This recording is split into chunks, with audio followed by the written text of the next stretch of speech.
அவ மேல இருக்கிற பாசத்தை மறக்காம அவ புருஷன் பட்ட கடமையும் உங்க தலைமையில தூக்கி போட்டுட்டு இருக்கீங்களே. you're a great man.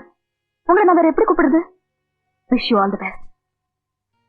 நாளை பொழுது உங்களுக்கு நல்லதா விடியட்டும். நன்றி, நான் வரேன்.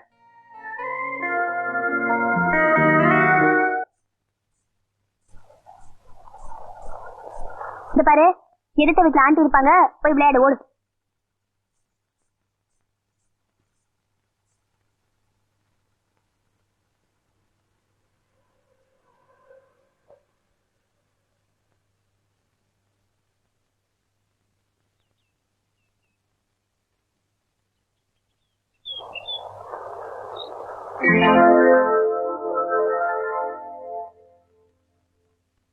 சட்டப்படி தப்பு. எது? ஒரு மாமியார் வரும்போது மருமக பார்க்காத மாதிரி ஆட்டோல போறது. நீங்க ரொம்ப ஃபீலிங்கா இருக்கிறீங்க, எனக்கு தெரியுது.